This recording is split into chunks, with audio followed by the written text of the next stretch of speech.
So a while back at MegaCon, I posted that I got 17 issues of Epic Illustrated.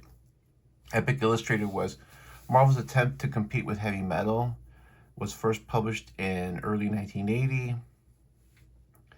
Lasted about 5 years, 34 issues.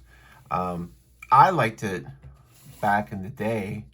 This issue came out probably when I was like 15. So I just thought I'd kind of flip through it because it's an interesting time capsule. And I was kind of curious that would I still like it today, because I've gone back and recently I read some comics from the 80s. And for the most part, yeah, I have no interest in reading superhero comics anymore. But I thought I'd talk about this one. This is, as I said, it's an oversized magazine. And the way it's presented and shown, it is a magazine, which means the advertisement is the advertisement you would have in a magazine, not in a regular comic. Covers by Frank Frazetta. Really nice cover. He was still creating art at the time. First as Kawasaki with the old Ford Mustang, and then Kotler Jeans, which was a hot jean company back in the day. But it is a pretty decent magazine. Of course, you have Stan Lee here, toupee and mustache and all. And then ads. Like I said, it's like a old-fashioned magazine. So the first story, is, of course, is the story of the Silver Surfer, written by Stan Lee and drawn by John Buscema and colors by Rick Veitch. This is still that era where Stan Lee just thought the Silver Surfer was going to be the character that was going to be able to get Marvel into the big screen, and he always pushed the Silver Surfer. And this is why you saw Mobius do a Silver Surfer story, Jack Kirby do a Silver Surfer story, and you kept seeing the Silver Surfer pop up all the time when Stan was basically in LA trying to pitch movies. Art's beautiful, by the way, don't get me wrong. Production's really nice. Kind of a so-so story, really. This next story is by Wendy Pini, famous for ElfQuest. One and done short story, pretty well drawn, pretty well written. None of this stuff is really superhero-y, even though you had a Silver Surfer story. It's not like your typical superhero story. This is from Leopoldo Duranoma. This was a European cartoonist. Cool little interesting story about these 2D characters that are here, kind of questioning why they're doing what they're doing. Kind of a cool story, still relevant. Bob Larkin did this 3-page story about an emerging broadcast system test that ends up being real. Then you have the first of 3 parts of Metamorphosis Odyssey by Jim Starlin. This was early Jim Starlin work where I really liked the way he drew all these stars. I had read an article, the way he came up with the star is that he would get the old school whiteout brush and just kind of flick it on the art, so that way it would come out like little stars. Later on, he changed his style where everybody became kind of big and blocky. I didn't really like that. And it contains 3 chapters of this story. And this story eventually morphs into the origin of Dreadstar. But I did like this pencil type of art. The story's not bad. I mean, it's a lot of setup, so there is a lot of narration, but it's setup. This is from a creator called Ray Rue the story was pretty cool. Not familiar with this guy at all. I know he did some comics. This is one of those stories that, it's like a novella with some art. This is a cartoonist named Mirko Ilic out of Yugoslavia. Kind of an interesting, kind of like one and done stories, but different. I mean, it was cool at the time, and it was different, and it's still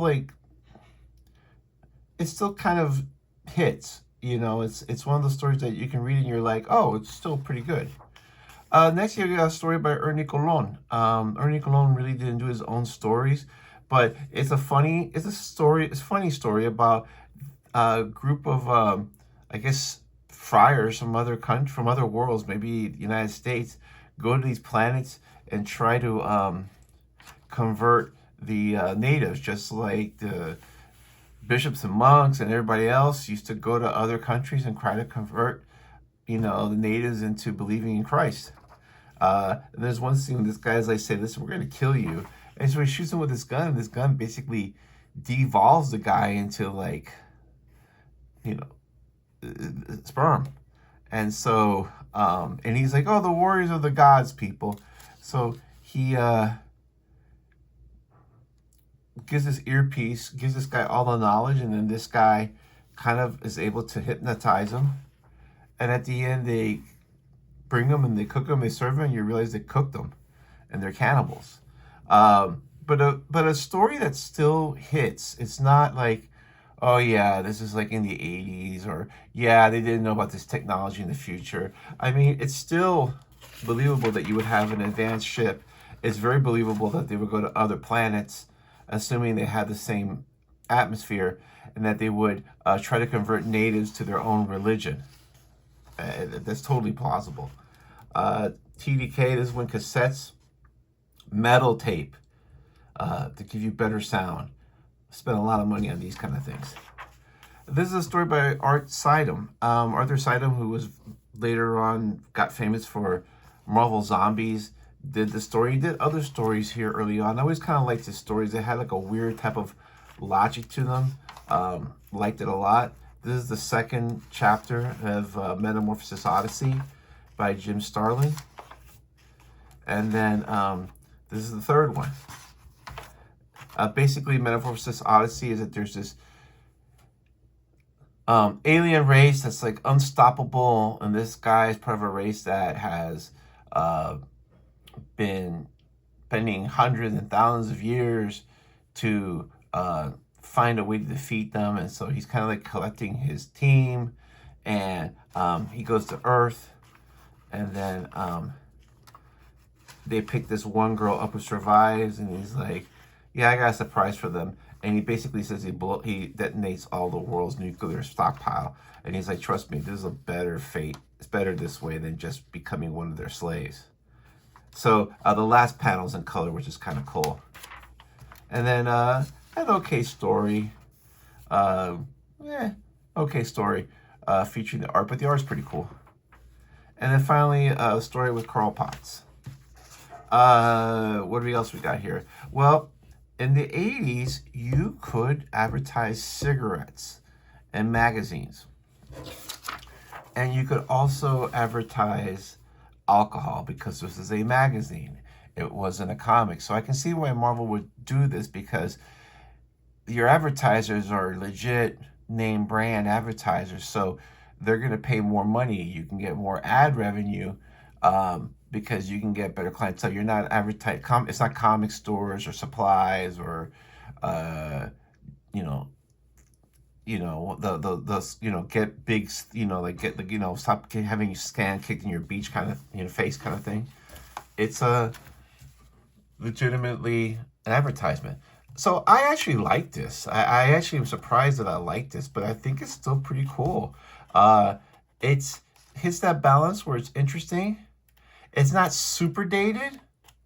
The art is pretty good. Yeah, I mean, I paid $1 for this, so yeah, the cover's falling apart. I don't care. It was $1. I can always pick this up in a better condition if I want. Production is good, and these books still looks good, despite it being over 45 years old. Anyway, I'm gonna go read issue 2 and then maybe talk about that. Thanks.